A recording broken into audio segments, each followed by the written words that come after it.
Welcome to our channel of IGNOU Audiobooks, Indira Gandhi National Open University, School of Health Sciences, SOHS.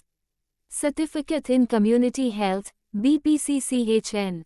BNSO 42 Primary Healthcare in Common Conditions. Block 1 Management of Common Conditions and Emergencies including First Aid. Unit 6 Disaster Management, 6.0 Introduction. In the previous Unit 5 you have learned First Aid in Common Emergency Condition. During your experience you may also encounter some sudden natural and man-made calamities.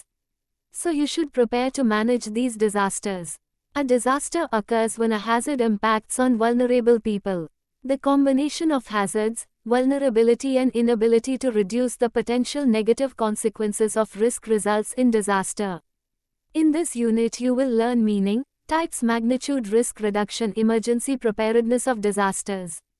6.1 Objectives. After completing this unit, you should be able to explain the meaning of disasters, identify the types of disasters, explain the magnitude of disasters, enumerate the common problems of disasters, identify emergency measure, and provide life-saving techniques. 6.2 Disaster. Disaster is a sudden calamitous event bringing great damage, loss, or destruction. Broadly, a sudden or great misfortune or failure. A disaster is a serious disruption of the functioning of a community or a society involving widespread human, material, economic or environmental losses and impacts, which exceeds the ability of the affected community or society to cope using its own resources. There are a range of challenges, such as climate change, unplanned urbanization, underdevelopment, poverty as well as the threat of pandemics that will shape humanitarian assistance in the future. These aggravating factors will result in increased frequency, complexity and severity of disasters. What makes them vulnerable to that threat or hazard? Counteracting vulnerability requires reducing the impact of the hazard itself where possible, through mitigation, prediction and warning. Preparedness. Building capacities to withstand and cope with hazards. Tackling the root causes of vulnerability, such as poverty, poor governance, discrimination, inequality and inadequate access to resources and livelihoods. 6.3 Types of disasters. Disasters can take many different forms, and the duration can range from an hourly disruption to days or weeks of ongoing destruction. Broadly speaking, there are two types of disasters, i.e. natural and man-made. It can be further divided into subcategories. Look at the screen. Fig. 6.1, Types of disaster. 6.3.1 Natural hazards. The disasters that are caused by nature are termed as natural disasters, e.g., earthquake, cyclone etc. These are primarily natural events. It is possible that certain human activities could maybe aid in some of these events, but, by and large, these are mostly natural events. These are naturally occurring physical phenomena caused either by rapid or slow onset events which can be geophysical, earthquakes, landslides, tsunamis and volcanic activity, hydrological, avalanches and floods, climatological, extreme temperatures, drought and wildfires, meteorological cyclones and storms, wave surges, biological disease epidemics and insect, animal plagues, hurricanes and tropical storms. Hurricanes and tropical storms are among the most powerful natural disasters because of their size and destructive potential. Tornadoes are relatively brief but violent, potentially causing winds in excess of 200 miles per hour. Both earthquakes and tornadoes strike suddenly without warning. Flooding is the most common of natural hazards, and requires an understanding of the natural systems of our environment, including floodplains and the frequency of flooding events. Wildfires are more prevalent in the event of a drought. Here are some examples of natural disasters. Earthquake. Earthquake is a sudden and violent shaking of ground causing great destruction as a result of movement of Earth's crust. An earthquake has the potential to tsunami or volcanic eruption. Earthquake of magnitude 9.2 on the Richter scale in 2004 in Indonesia is the second largest earthquake ever recorded. The deadliest earthquake happened in central China, killing over 800,000 in 1556. People during that time and region lived in caves and died from the caves collapsing. Cyclones, or more properly called tropical cyclones, are a type of severe spinning storm that occurs over the ocean near the tropics. The most famous Australian historic cyclone was Cyclone Tracy, December 1974, where around 11 people died in Darwin, Northern Territory. The direction they spin depends on which hemisphere they are in. In the southern hemisphere they spin in a clockwise direction and northern hemisphere they spin in an anti-clockwise direction. Tsunamis are giant waves, initiated by a sudden change, usually in relative position of underwater tectonic plates. The sudden jerk is enough to propagate the wave, however, its power can be enhanced and fed by lunar positioning and boundaries that focus its energy. Volcanic eruptions. Volcanic disasters are caused by lava flows, volcanic mud flows and pyroclastic flows triggered by volcanic activities such as eruptions. It covers extensive areas. Volcanic disasters can cause a large-scale damages and serious personal injury. Secondary disasters such as debris flows are often triggered by rainfall after a volcanic eruption. In the 1815, the Indonesian eruption threw rocks more than 100 cubic km of ash killing 92,000 people. The greatest volcanic explosion occurred in Indonesia in 1883, which resulting in rocks hurling 55 kilometers up into the air. The explosion was heard in Australia and generated a 40 meters high tsunami, killing 36,000 people. Flooding is the unusual presence of water on land to a depth which affects normal activities. Flooding can arise from overflowing rivers, river flooding, heavy rainfall over a short duration, flash floods, or an unusual inflow of seawater onto land, ocean flooding. Ocean flooding can be caused by storms such as hurricanes, storm surge. High tides, tidal flooding, seismic events, tsunami, or large landslides.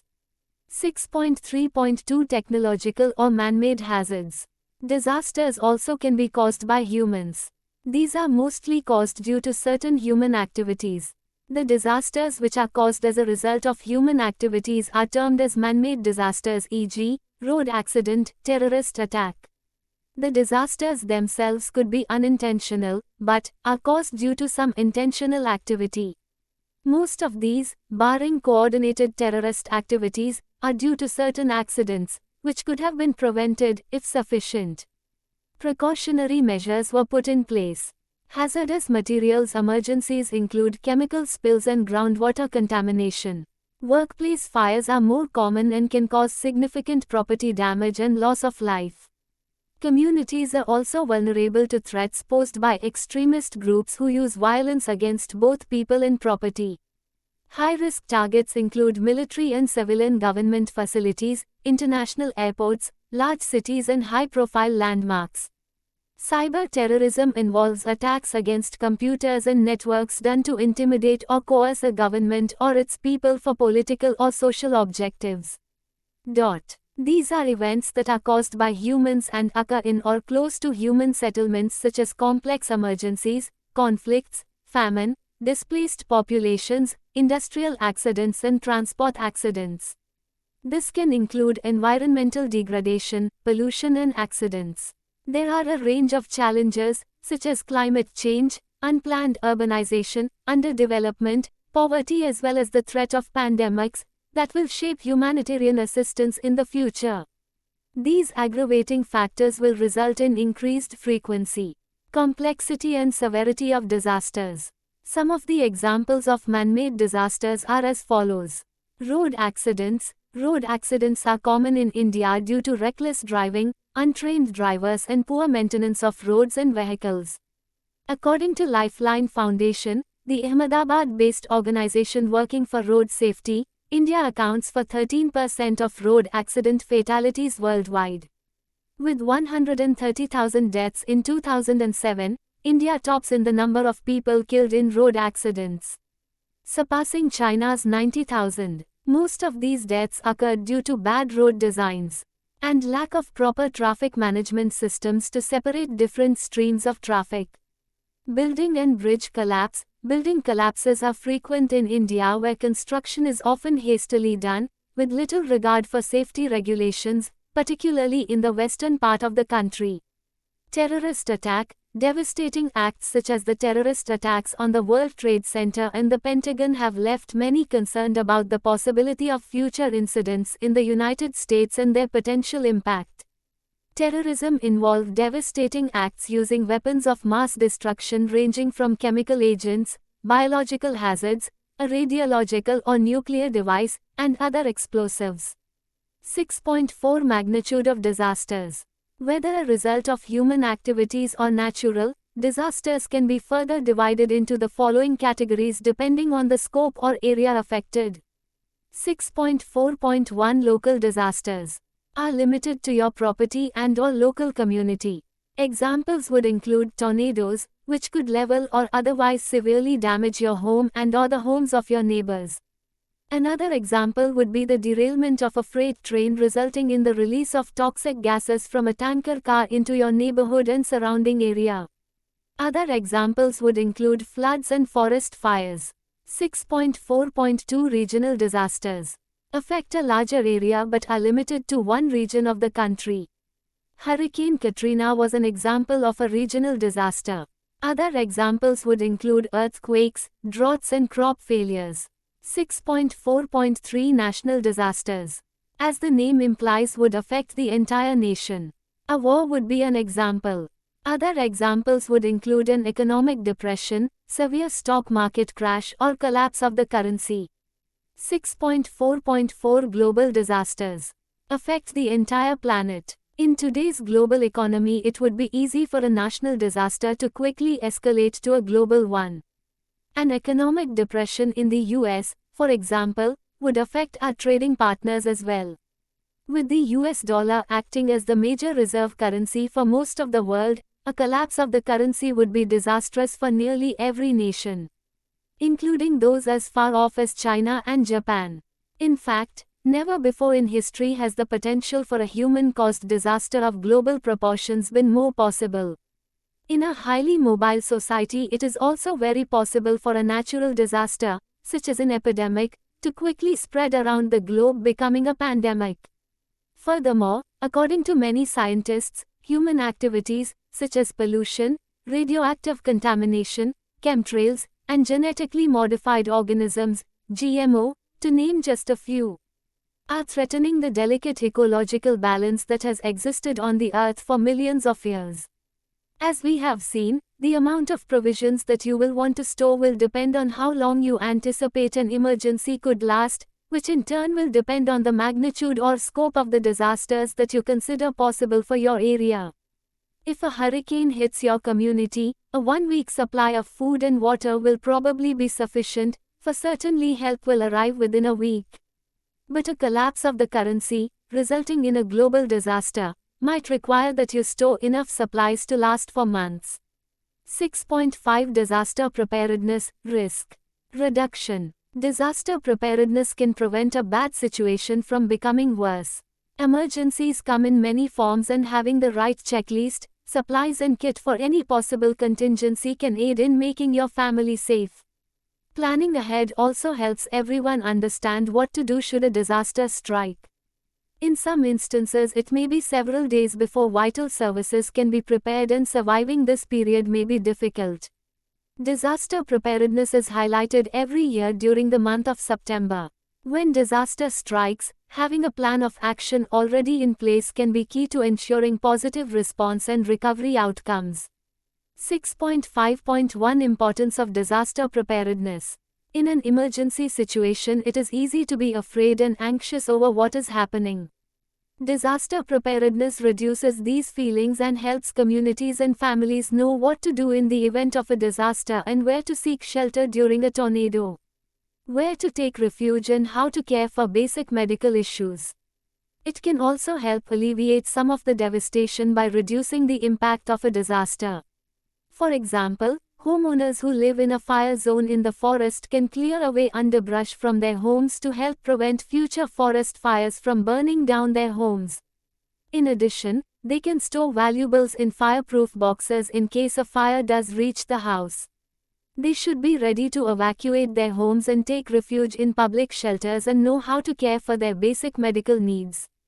People also can reduce the impact of disasters, flood-proofing, elevating a home or moving a home out of harm's way, and securing items that could shake loose in an earthquake, and sometimes avoid the danger completely. Disasters disrupt hundreds of thousands of lives every year.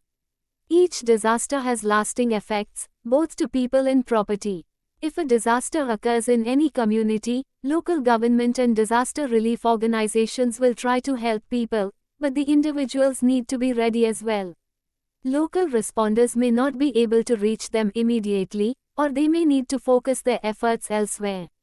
Masses should know how to respond to severe weather or any disaster that could occur in their area: hurricanes, earthquakes, extreme cold, flooding, or terrorism. They should also be ready to be self-sufficient for at least 3 days. This may mean providing for own shelter, first aid, food, water, and sanitation. 6.6 Emergency Preparedness. Emergency preparedness includes measures which enable governments, organizations, communities, and individuals to respond rapidly and effectively to disaster situations. Preparedness measures include the formulation to viable disaster plans, the maintenance of resources, and the training of personnel. Emergency preparedness is a program of long-term development activities whose goals are to strengthen the overall capability of a country to manage efficiently all types of emergency. It should bring about an orderly transition from relief through recovery and back to sustainable development objectives, to ensure that appropriate systems, procedures and resources are in place to provide prompt effective assistance to disaster victims, thus facilitating relief measures and rehabilitation of services.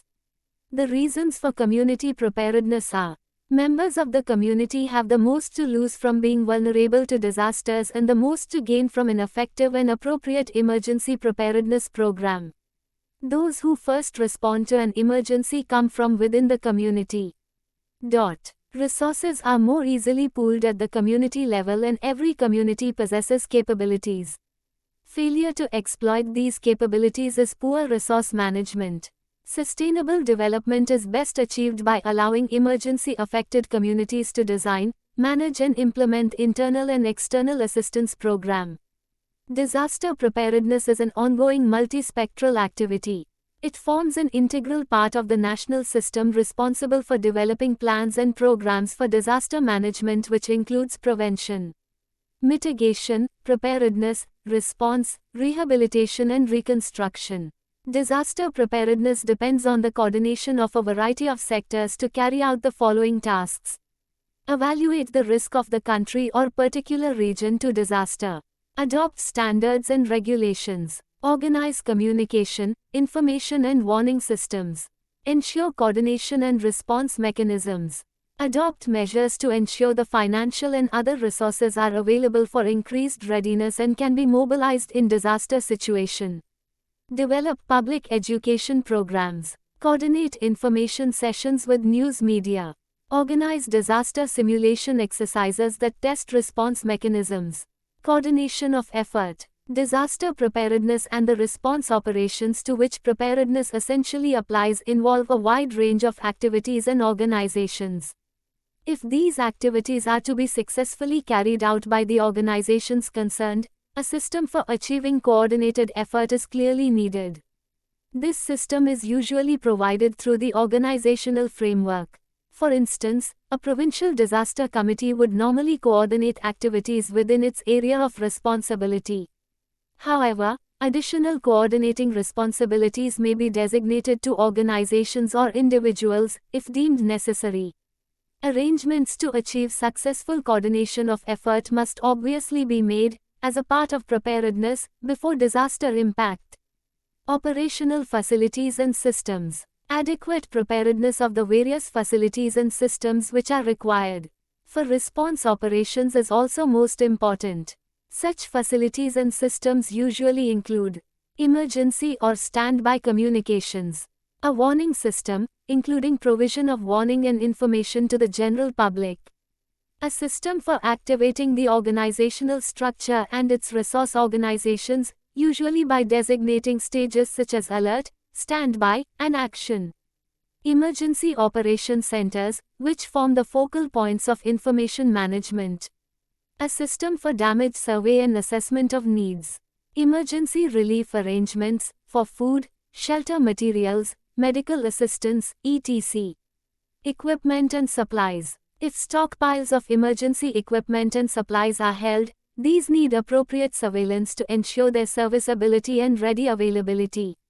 Emergency equipment needs to be held at the levels where it will be primarily used, e.g., equipment for local self-help teams, such as picks and shovels, needs to be held at the community level. Sometimes safe storage, and thus ready availability, poses some problems. However, these can usually be overcome locally. In one case, the village schoolmaster was made responsible for storing and maintaining emergency stocks, and schoolchildren had a part in checking and accounting for them. Where there is a possibility that equipment and supplies from the private sector may need to be co-opted or requisitioned, preparedness arrangements for this eventuality need to be maintained. Some problem areas in preparedness. Because of its diversity and the large number of organizations which it usually involves, preparedness can produce certain problem areas, as indicated below.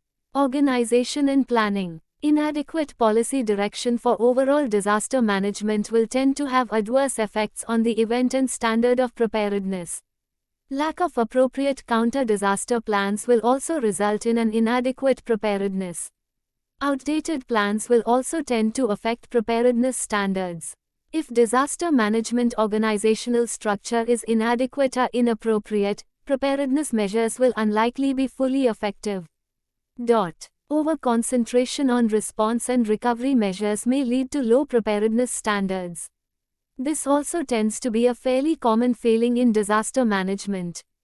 Resource. Unless there is a complete inventory of resource organizations, plus clear allocation of roles and responsibilities to those organizations, gaps or overlaps in preparedness arrangements are likely to exist.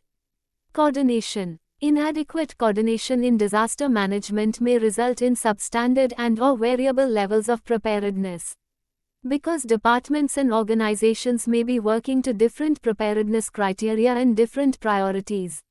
Friction and/or lack of cooperation between disaster-related organizations can have very bad effects on preparedness. Such problems may arise from inter-organizational rivalry, poorly defined areas of responsibilities, or clashes of personality between senior officials. Readiness. Without a national or central disaster management section or center to serve as a focal point, it is very difficult to monitor standards of preparedness.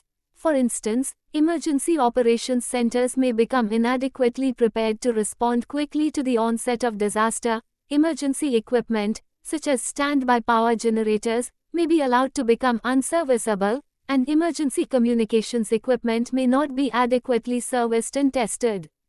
Training and public awareness. Lack of suitable training for disaster management personnel will obviously result in low standards of preparedness. Inadequate public awareness and information concerning disasters usually contributes significantly to poor preparedness. If preparedness measures are to be fully effective, they need to be clearly set out in appropriate plans. Such plans usually need to apply at the national, provincial, regional, and local government levels. If preparedness measures are set within this planning framework, responsibilities for them can be clearly and officially defined. This also helps ensure that the measures can be systematically monitored and kept up to date. The production of effective counter-disaster plans usually involves considerable negotiation with resource organizations, e.g., government departments, NGOs, especially to ensure that their capability is used to the maximum extent. This is important because, especially in severe disaster circumstances, the total capability of these organizations is needed to deal with the many operational tasks which arise. Individual preparedness. Every citizen in the country is part of a national emergency management system that is all about protection, protecting people and property from all types of hazards. Think of the National Emergency Management System as a pyramid with you, the citizen, forming the base of the structure. At this level, you have a responsibility to protect yourself and your family by knowing what to do before, during, and after an event. To get started, it is important to put together a disaster preparedness checklist. To start this, determine the best escape routes in case of an emergency. Also set up a meeting place in case loved ones are separated. The checklist should also include an emergency contact, and each family member should have a copy of this. Some examples of what people can do follow. Before, know the risks and danger signs. Purchase insurance, including flood insurance, which is not part of your homeowner's policy. Develop plans for what to do. During, put your plan into action. Help others. Follow the advice and guidance of officials in charge of the event. After, repair damaged property. Take steps to prevent or reduce future loss. It is sometimes necessary to turn to others within the local community for help. The local level is the second tier of the pyramid, and is made up of paid employees and volunteers from the private and public sectors. These individuals are engaged in preventing emergencies from happening and in being prepared to respond if something does occur. Most emergencies are handled at the local level, which puts a tremendous responsibility on the community for taking care of its citizens. Among the responsibilities faced by local officials are identifying hazards and assessing potential risk to the community. Enforcing building codes, zoning ordinances, and land use management programs. Coordinating emergency plans to ensure a quick and effective response. Fighting fires and responding to hazardous materials incidents. Establishing warning systems. Stocking emergency supplies and equipment. Assessing damage and identifying needs. Evacuating the community to safer locations. Taking care of the injured. Sheltering those who cannot remain in their homes. Aiding recovery efforts. Support and resources are needed beyond what the local level can provide, the community. Basic preparedness. A series of worksheets to help you obtain information from the community that will form the foundation of your plan. You will need to find out about hazards that threaten the community, how the population will be warned, evacuation routes to be used in times of disaster, and the emergency plans of the community and others that will impact your plan. Guidance on specific content that you and your family will need to develop and include in your plan on how to escape from your residence. Communicate with one another during times of disaster, shut off household utilities, insure against financial loss, acquire basic safety skills, address special needs such as disabilities, take care of animals, and seek shelter. Disaster preparedness supplies that should be on hand include blankets, medical supplies, water and food. Often basic necessities such as electricity, gas, water, sewage treatment and telephone service can be cut in an emergency. People also frequently need to evacuate their homes. It helps to have some essential conditions and emergencies including first aid, tools, clothing, sanitary supplies and medications easily accessible. These items can be packed in a pack that can be quickly grabbed if a disaster strikes. No matter what type of catastrophe strikes, it is vital to be prepared. With the right knowledge and the right equipment, it is possible to survive a natural or man-made disaster. Once you have a plan in place, implement the tools necessary to keep your family safe, fed, hydrated and sanitary. In addition, be sure to review any plans regularly with them to ensure that they know what to do if disaster should strike your home or community. Community and other plans. Ask local officials the following questions about your community's disaster. Does my community have a plan? Yes, no. Can I obtain a copy? Yes, no. What does the plan contain? How often is it updated? What should I know about the plan? What hazards does it cover? In addition to finding about your community's plan, it is important that you know what plans are in place for your workplace and your children's school or daycare center.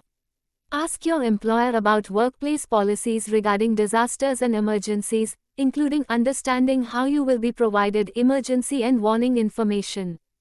Contact your children's school or daycare center to discuss their disaster procedures. School emergency plans. Every school needs to have school emergency plan. School should have plan for communicating with families during a crisis.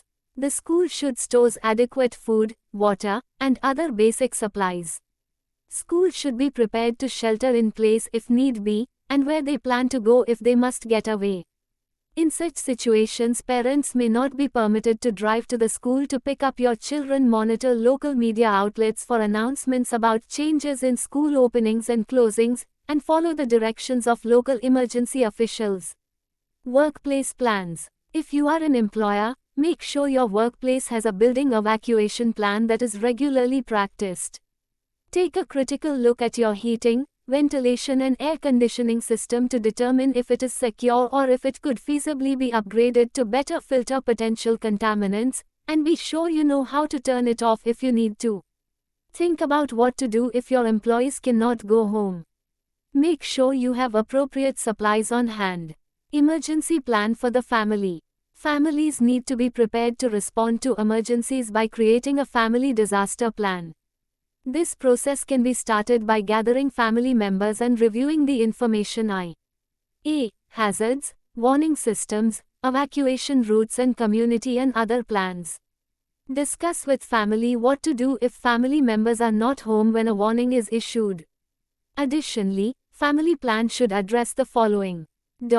Escape routes, family communications, utility shut-off and safety, insurance and vital records, special needs, caring for animals, safety skills, 6.7 Basic Disaster Supplies Kit. The following items are recommended for inclusion in your Basic Disaster Supplies Kit. 3-day supply of non-perishable food.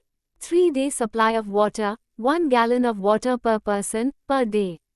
Portable, battery-powered radio or television and extra batteries.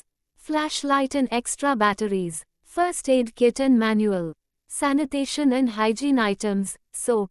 Matches and waterproof container. Whistle. Extra clothing. Kitchen accessories and cooking utensils, including a can opener. Photocopies of credit and identification cards. Cash and coins. Special needs items, such as prescription medications, eyeglasses, contact lens solutions, and hearing aid batteries. Items for infants, such as formula, diapers, bottles, and pacifiers. Other items to meet your unique family needs. If you live in a cold climate, you must think about warmth. It is possible that you will not have heat. Think about your clothing and bedding supplies. Be sure to include one complete change of clothing and shoes per person. Maintaining your disaster supplies kit just as important as putting your supplies together is maintaining them so they are safe to use when needed. 6.8 Common problems to all disaster. Now let us go through the effects of disasters as given below. Effects of disaster. Disasters throughout history have had significant impact on the numbers, health status and lifestyle of populations. Severe injuries, requiring extensive treatments. Increased risk of communicable diseases. Damage to the health facilities. Damage to the water systems. Food shortage. Population movements. Health problems common to all disasters. Social reaction. Communicable diseases. Population displacements. Climatic exposure. Food and nutrition. Water supply and sanitation. Mental health. Damage to health infrastructure. Social reactions. After a major natural disaster, behavior only rarely reaches generalized panic or stunned waiting. Spontaneous yet highly organized individual action accrues as survivors rapidly recover from their initial shock and set about purposefully to achieve clear personal ends. Earthquake survivors often begin search and rescue activities minutes after an impact and within hours may have organized themselves into groups to transport the injured to medical posts. Actively antisocial behavior such as widespread looting occurs only in exceptional circumstances. Rumors abound, particularly of epidemics.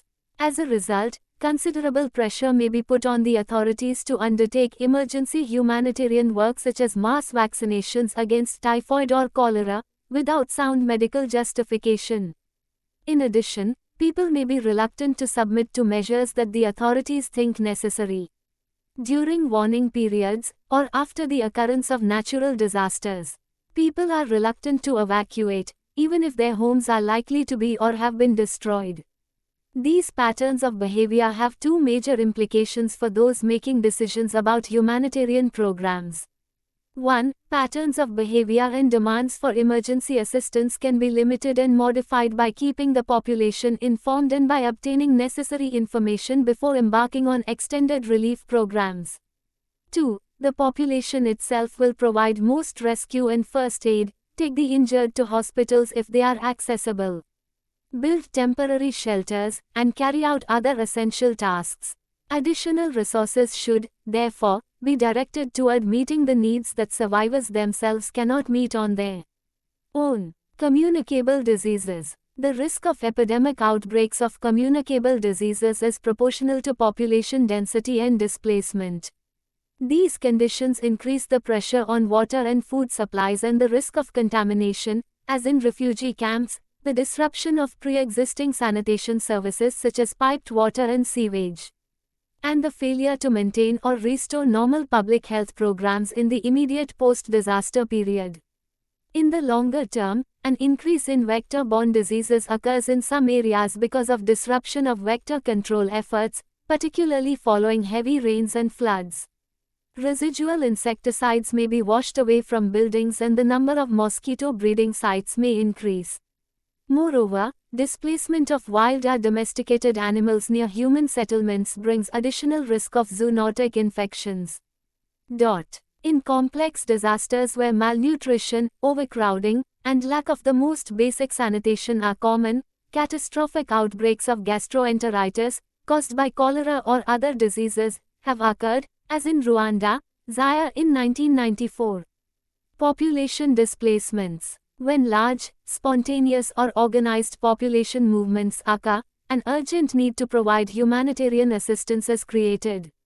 People may move to urban areas where public services cannot cope, and the result may be an increase in morbidity and mortality.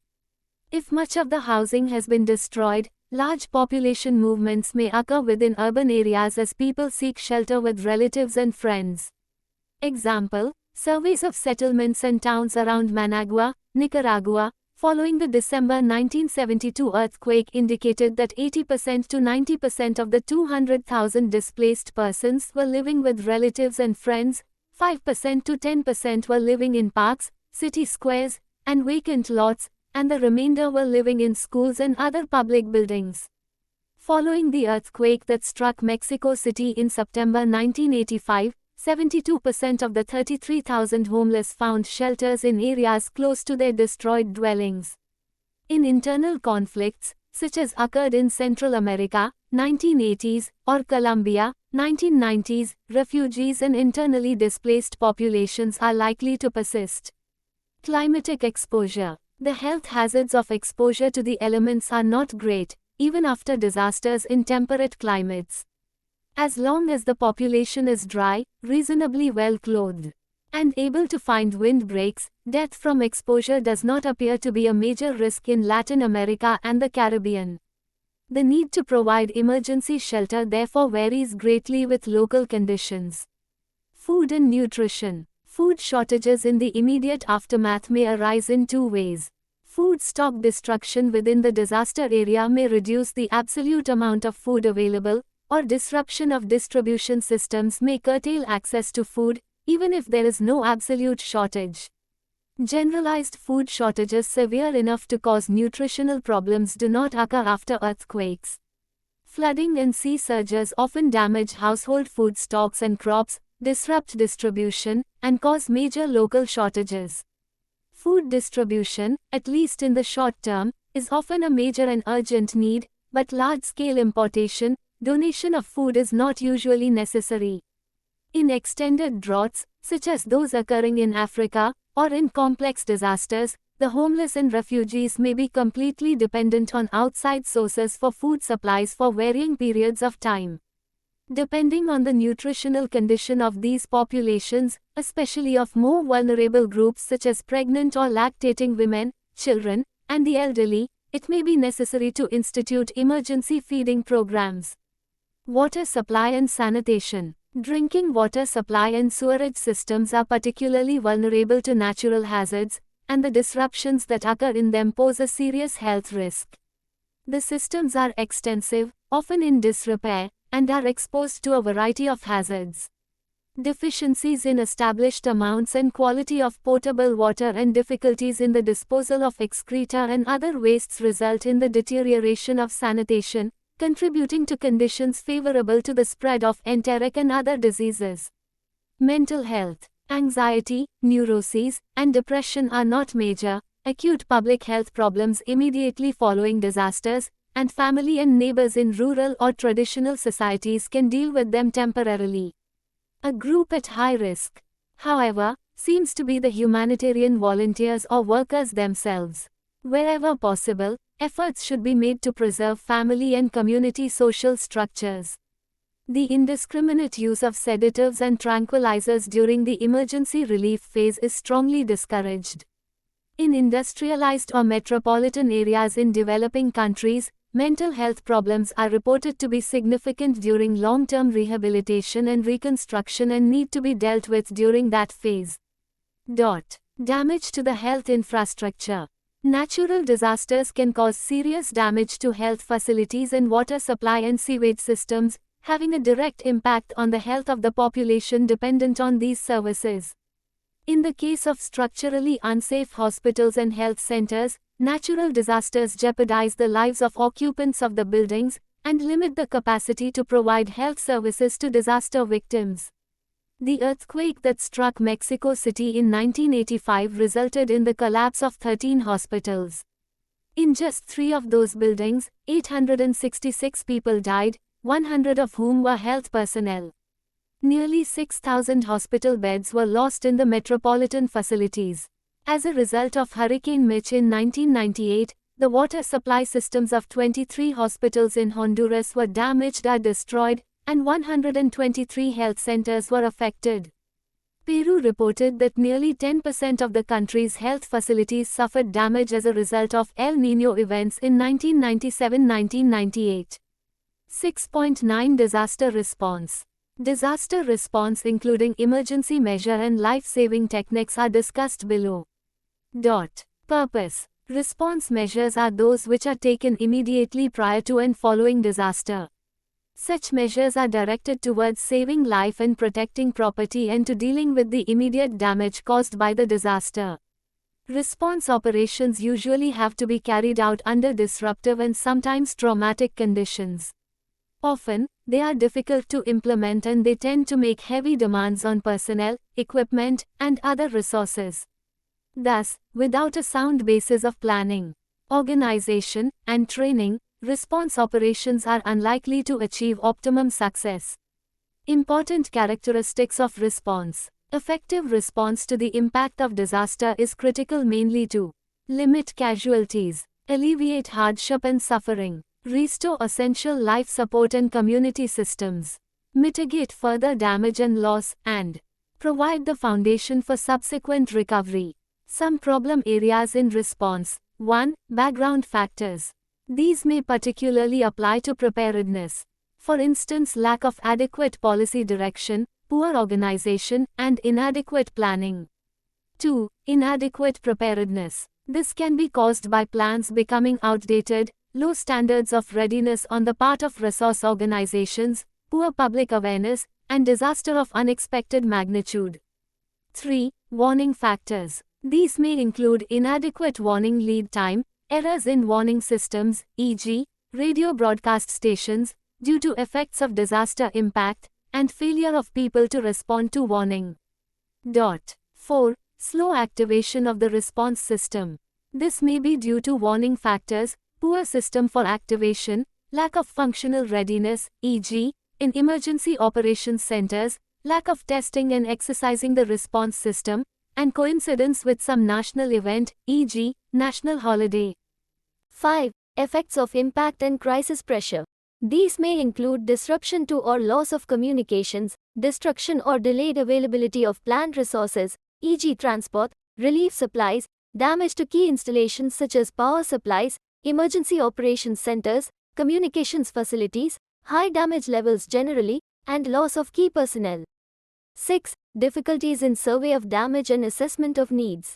These may arise from adverse weather conditions following disaster impact, e.g., post-cyclonic low cloud and heavy rain, lack of suitable aircraft for survey purpose, difficulties of ground survey, perhaps caused by problems of access and movement, inadequate planning and preparation to cover this requirement, which has to cover a number of detailed aspects, and loss of vehicles or vessels.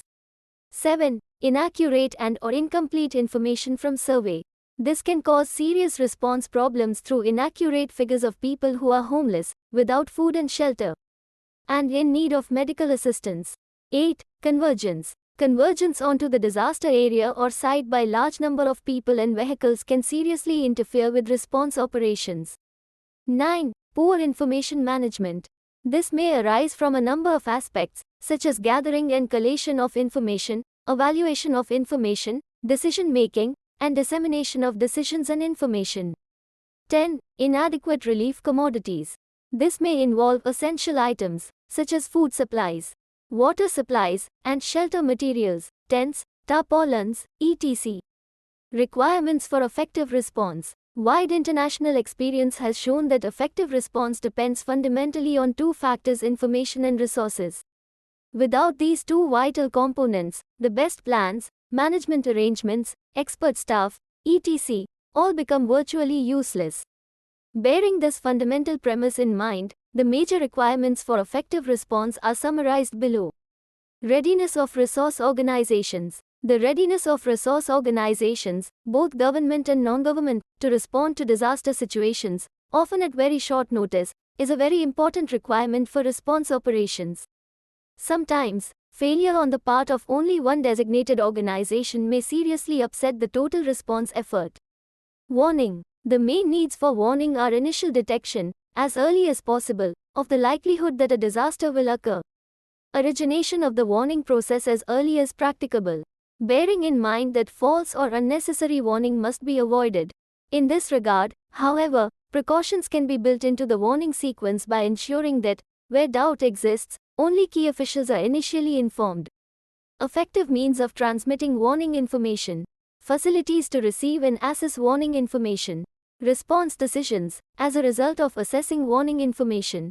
Dissemination of response decisions and, as appropriate, broadcast of warning information to the public. This preliminary reaction might include closing of schools, offices, and other public places, checking emergency power supplies and similar facilities, taking precautions in households to ensure supplies of food and drinking water. It is re-emphasized that preliminary reaction of this kind usually needs to be planned beforehand and, where necessary, the relevant information passed to disaster-related organizations and the public. Evacuation. The evacuation of communities, groups or individuals is a frequent requirement during response operations.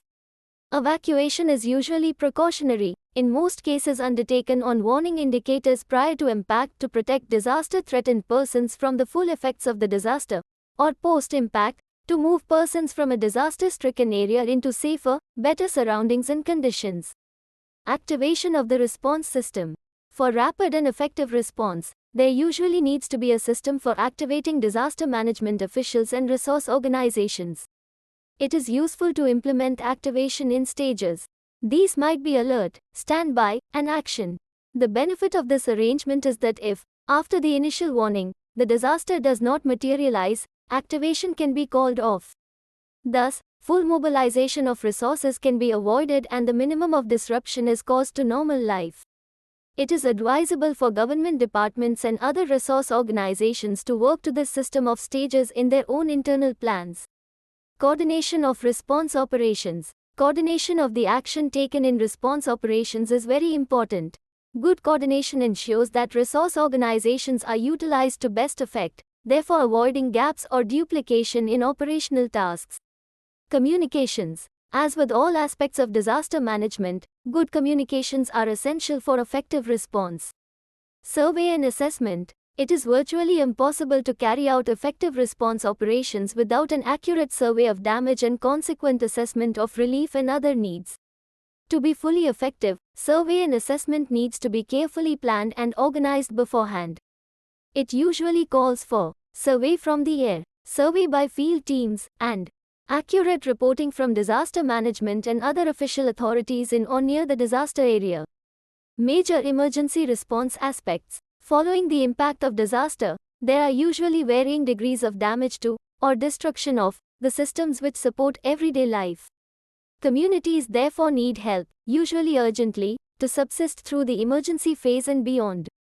Key aspects of this assistance include 187. Management of common conditions and emergencies including first aid. Rescue. To rescue persons who may be trapped in buildings and under debris, isolated by floodwaters, or need rescuing for any other reason. Treatment and care of victims. To render first aid. To ensure identification tagging of casualties. To identify needs in terms of medical treatment, hospitalization, and medical evacuation, and to deal with these accordingly. To dispose of the dead. Evacuation. To determine whether persons need to be evacuated from the stricken area immediately, or whether such a requirement is likely to arise later. Shelter. To provide shelter for victims whose housing has been destroyed or rendered unusable. This may involve food, making urgent repairs to some housing, issuing tents and/or tarpaulins to provide means of temporary shelter. Groups of homeless people in community buildings such as schools. To organize and distribute food to disaster victims and emergency workers. To estimate damage to crops and food stocks. To estimate food reserves and available, including unharvested crops. Communications. To re-establish essential radio, telephone, telex, and facsimile links. Clearance and access. To clear key roads, airfields, and ports to allow access for vehicles, aircraft, and shipping, also to prepare helicopter landing sites. Water and power supplies. To re-establish water and power supplies, or to make temporary arrangements for them. Providing potable water is often difficult, particularly in the early post-impact stages. Water purifying equipment might therefore have to be obtained and/or water purifying tablets to be issued. Temporary subsistence supplies. To provide supplies such as clothing, disaster kits, cooking utensils, and plastic. Sheeting. To enable victims to subsist temporarily in their own area, thus helping reduce the need for evacuation. Health and sanitation. To take measures to safeguard the health of people in the stricken area and to maintain reasonable sanitation facilities. Public information. To keep the stricken community informed on what they should do, especially in terms of self-help, and on what action is on hand to help them. To prevent speculation and rumor concerning the future situation.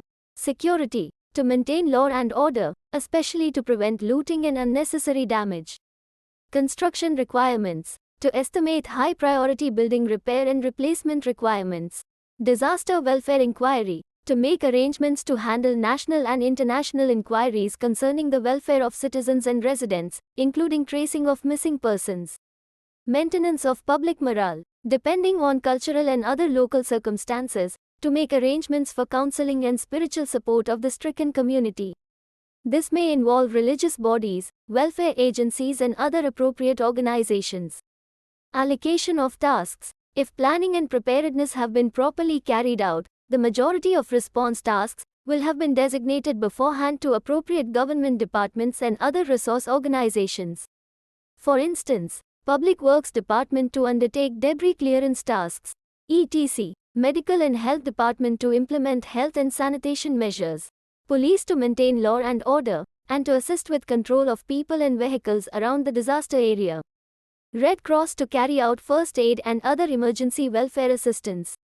The Disaster Management Authority may need to give attention to tasks such as emergency feeding and emergency shelter programs, since these tend not to be in the normal day-to-day schedules of government departments and other organizations. Priorities for the implementation of response tasks are usually decided by the appropriate level of disaster committee.